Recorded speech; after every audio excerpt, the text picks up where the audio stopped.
Ritu. I am 30 years old.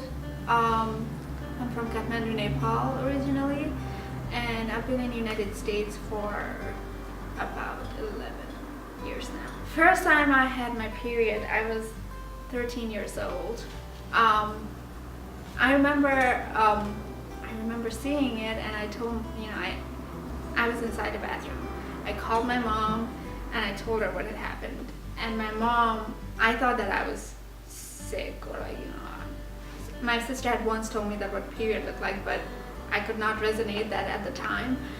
And I thought that I was sick, that I was bleeding. And I told my mom, and my mom was like, you just have to stay inside the bathroom for a while. We have to figure out where we should keep you. And I was kind of aware of what she meant by keeping me, because my cousins, when they had their first period, they had to go through this whole thing too. So we have a tradition back home where we lock the girl, like the person who has a period, first time for 13 days without any sunlight, without any male contact, no family members, no male family members whatsoever. I was 13 years old. I was still trying to figure out. That was a big shock that my body was changing. I was not even coming in terms with it. I was just figuring that out as that happened.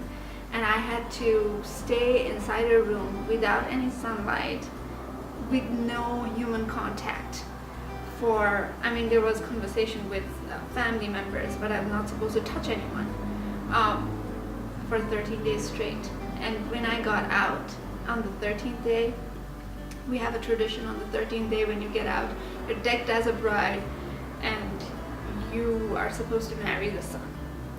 When I had this really weird eye contact with my dad, and my dad kind of wanted to touch me, but my mom said no, because he was not supposed to touch me for the whole 22 days. We had to observe that whole thing. I could be out of the thing and in the sunlight, but he was not supposed to touch me for 22 days.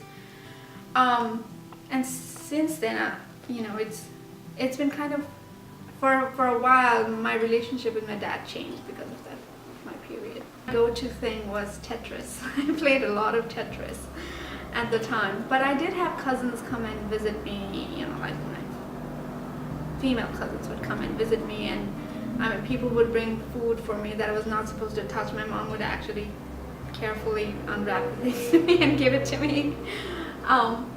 But it was, my mom kind of, and I guess there's this family, women's support system kind of thing, in the sense that all the female members of your family from your extended family would come and visit you, but it was embarrassing to me, because none of these people actually came to visit me just as if I was going through, how people come to visit you in hospitals, urban Kathmandu, so it's more urban, but then we still have those weird period, rules. It's more cosmopolitan, but because we are